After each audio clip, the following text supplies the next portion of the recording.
Hi everyone, welcome to another show. Today in the green room, I've got Merv Owen. He's been at the leading edge of performance sailboat design in both the IMOCA class and the Class 40 for many, many years. I think at my last count, he had been directly involved with 8 IMOCAs, but I'm sure he'll correct me in a minute, 4 of which are competing in this very race. He's come close to winning the race in second place with a young Ellen MacArthur and a third place with Mike Golding. So let's bring him in. Welcome, Merv. Hey Conrad, how are you doing? I'm doing very, very well. So morning there in San Francisco. Is it warm? Is it sunny? No, it's not today. We got fog here today. It was a gorgeous day yesterday, but no fog here today. So you've been closely involved with this race for forever, I think. As a designer, what first drew you to it? Well, I had a good friend of mine, Alan Thomas, who's happened to be good mates with Mike as well, and we were all multi-hull sailors at the time. And then Alan bought the old Thursday's Child, and he did the race in '92. So I went down to see him off, and then he had an unfortunate accident off the Kerguelens. Boat got rolled. He smashed his ribs in, and the boat ended up in Tasmania. So later on in the year, about this time of year, actually, I flew down, and he and I, once he recovered, he and I sailed the boat back together through the Southern Ocean, around the Horn, and up to eventually I took it up to St Augustine, and um, so that was my first taste of the Vendée Globe in '92 with a very amateur project. And then I project managed Thursday's Child for an American guy who then did the BOC and wandered straight in after that to doing the BT, a race you know very well yourself. Yeah. And that got me together again with Mike, and we plotted and planned, and it's old news now. But Team Group 4, his Fino Conch boat built in '98. I project managed the boat in Cherbourg, the design and build of the boat, and we went off and did BOC, and Mike did the first Vendée in 2000, and that's how I got involved in the Vendée. It all started circuitously with a good friend of mine who did it himself for kicks and giggles. Brilliant, brilliant. And of all those campaigns, I mean, I know you've done, of those 8 IMOCA boats that you've been designing, which of them really stand out in terms of the campaigns? They've all been slightly different, I guess. Yeah, that's pretty easy. I think it's it that I did 3 boats which I project managed as well, and but the standout campaigns for different reasons were, well, obviously the first one's Kingfisher, and I'm quite emotional about the boat and the campaign. It was just a marvelous thing to be involved with. Yeah, Took us from being kind of West Country designers, surveyors, onto the international design scene, and honestly, we wouldn't have many of the friends that we have now, and the business we have now, if it wasn't for Kingfisher. And it, it it's the same for many people. It was the beginning of their careers, yeah, and also the beginning of a wonderful period of short-handed racing in the UK, which included yourself on the doing the Vendée. So the Kingfishers campaign stood out. No one expected to win. We designed the boat to do well and to finish. So that was a standout campaign. And then really Ekova 2 stands out because that was really the first campaign where we entered it thinking, well, we have a chance at winning this. yeah. We had a great experienced sailor, good budget, plenty of time to design, lots of CFD, lots of tank testing, and build the boat in a really great place with good guys. And Mike came very, very close to winning. And with it's the Vendée, and even with meticulous preparation, and you just need that bit of luck to finish. Yeah. Both boats won the Transat. Kingfisher and Ekova 2 won the Transat the year before. Both boats led in the South Atlantic coming north, and but we didn't quite manage to get the cigar. and Yeah, I seem that's to probably. remember Mike. Mike had some. Did he have some issues with his main halyard? Didn't he, in coming up the South Atlantic, which cost him some distance, and then of course did it was it his keel at the end? I seem to remember. It's a completely shocking thing, really, because we'd done the Group 4. We'd used this particular kind of halyard, the same rigger, and we even set Ekavatu's rig up so that he could change the main halyard, a 2-to-1 halyard. He could change it, and we had a spare in there. We didn't expect the halyard to break, but we had a spare in there, and he could change it from the deck. Didn't have to go up in the air, and we but that spare, we used a halyard which had done a transatlantic race, and the main halyard broke going up the Atlantic. And then that was no big deal. He was in the lead, halyard broke. He didn't even lose the lead. We got the second halyard in, and you'd expect that to carry on and do another Vendée. Well, a few days later, it broke again, Mm. and yeah, and that was the end of the chance to win the Vendée. Yeah, you can't. That was Can't. and she was the fastest boat of the fleet, and I don't think anybody would have caught him upwind to Les Sables. No, no, I think you're right. I think Mike said exactly the same. Um, Before this year's race started, was there a particular design that caught your eye? I'm sure you've been watching all of them, but any one particular that you thought, like the look of that one? I can't say one particular. I have to say two, because they're quite different in the foil arrangement, and obviously the foil arrangement it's not everything, because the hull is linked to the foil insofar as the lift off speed, and but the two standout boats obviously are Alex's boat, and I've and Linked Out and Thomas Round's boat. They're really quite different. The hulls are quite different, and the foils Hmm. are quite different. Um, Obviously, Thomas's boat's got more in common with many of the other boats in the fleet, but he's obviously shown a lot of great performance for a guy who's in his first new 60.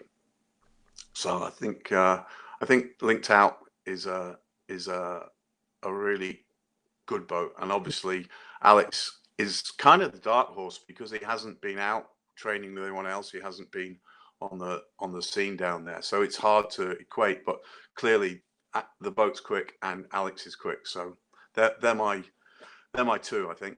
Yeah, yeah. And then just thinking back to Kingfisher, I know, I mean, it's incredibly emotional, even for me, talking about that boat. But here it is again. How many times around the world has she been now? I watched your podcast with Mark, and I don't know if it's 7 or 8, but it's quite a few. And yeah, that rig's done some miles, and and Didac and Pet, we did a refit on her this year, but it was fairly limited. We did quite a bit of a lightning exercise on the old girl, and uh, he's doing it on zero budget. The boat's 21 years old, and yeah, he's doing a great job. He's in 20th place, and he's leading the middle pack. It's just brilliant, really. He's in the third round. And what's really nice about it is that when he writes to me, he calls the boat Kiffy. Kiffy, nice. Yeah, well, I've been catching up with Nick Maloney, all sorts of people who've been so influenced by that boat. So anyway, let's move on. Have a quick look at the tracker. So over the last 24 hours. So this is where we left off yesterday. Alex had just gone across the equator. And if we just quickly run through, it seems like they've all had a pretty fast, certainly the lead group have all had a pretty fast, easy crossing through the equator.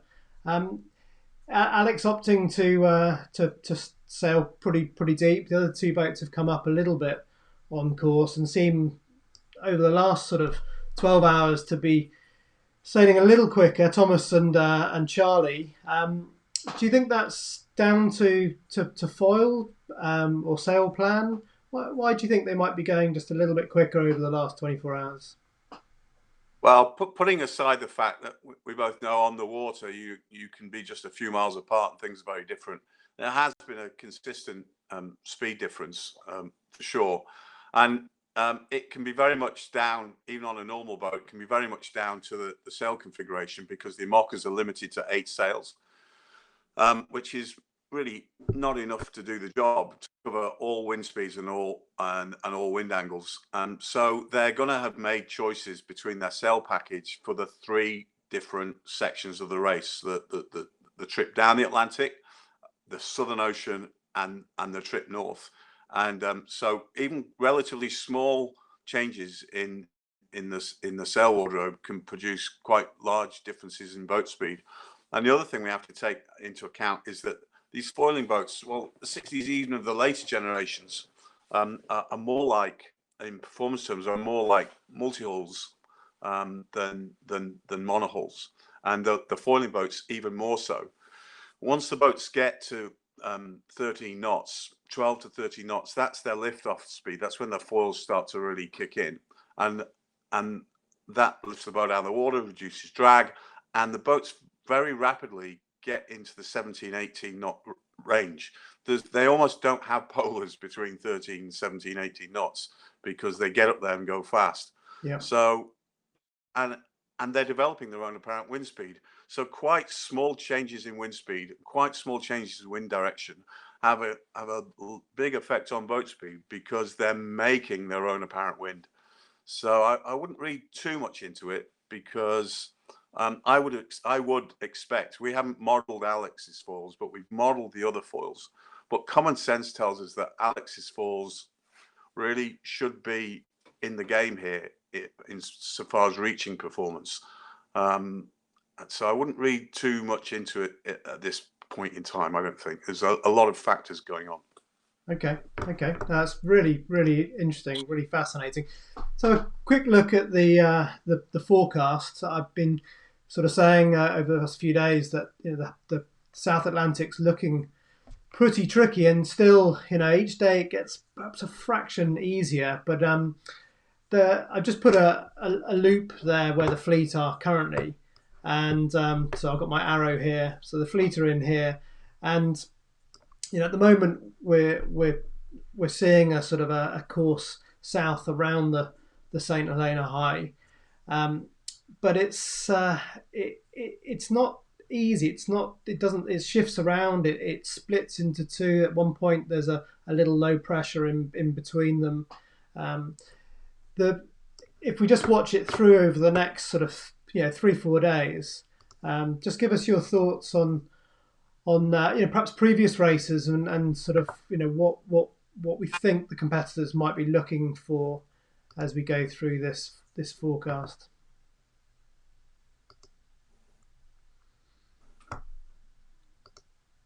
Okay, so that's Monday. I mean, do you think the situation's improving there, or does it still look pretty complicated to you? I think it's still pretty complicated, and we've seen this before, the South Atlantic, when it's got 2 highs there, that things can move quite quickly, and doors can open and doors can shut within a 24-hour time period.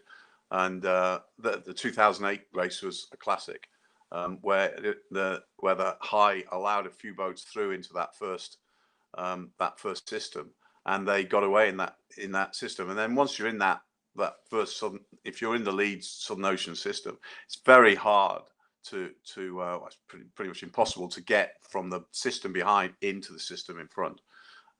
So yeah, getting through the South Atlantic high, it's going to be the key. And I think it's a little bit too early to tell, isn't it, at the moment, because we're still 3-4 days out from it, and it's going to move around a little bit during that period. Yeah, I think you're right. Certainly, even just running through when that's on Monday, and you'd think there's a little trough that you might be able to sort of start to find your way through. But again, we go through to sort of Wednesday next week, and it's all changed again. So certainly, the next couple of days they can assess their entry point. Yeah, and it's a good thing to remember as well. that in once the boats get into the south, obviously, since day one, since the early days, since Kingfisher days, we split the race into 3 different races, and it's key to have a fast boat, reaching boat for the Atlantics to get down into the south. But then you're holding the boat together in the south. It's very much about the sailors in the south rather than the boat. It's impossible to push the boat to their polars, which is one of the interesting things about Alex's foil setup, in that he can retract the whole foil into the boat. So in the south, he can be like a conventional 60 and cant the keel, lift the boards, and send it. But it's not over when the boats get to the Horn, because you can be coming up the South Atlantic into a mess like this. And yeah, it's a wonderful race.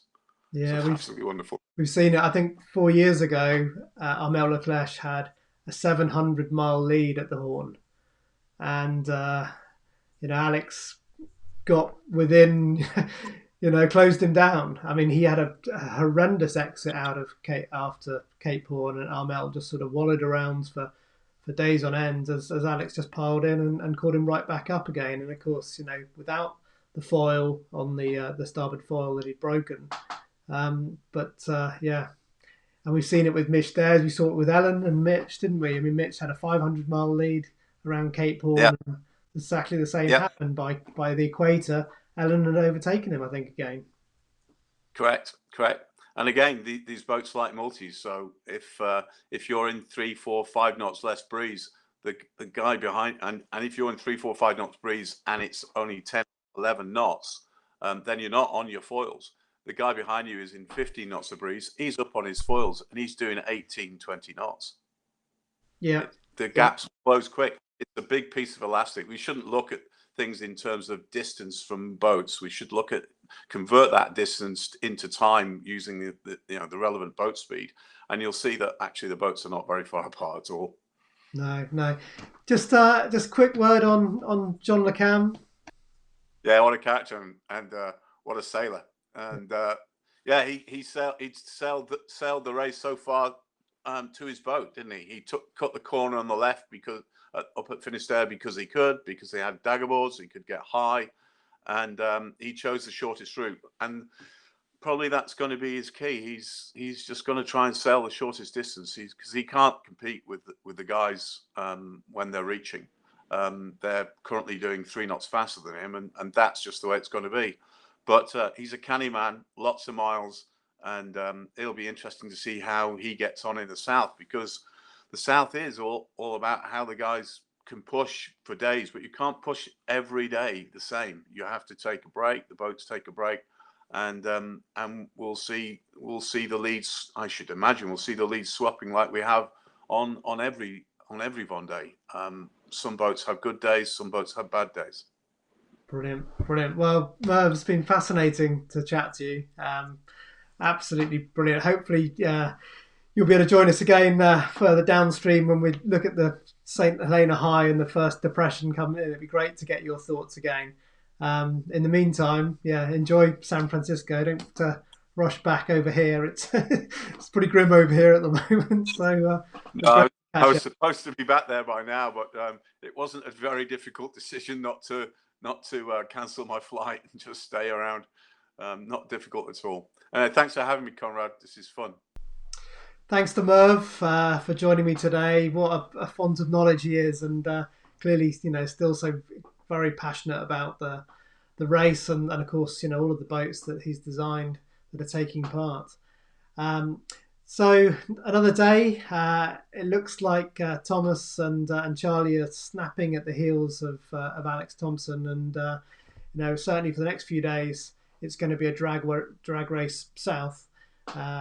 Let's hope the high pressure does become a little bit more stable and we find a nice exit into those Southern Ocean depressions. But who knows? There's still a long way to go.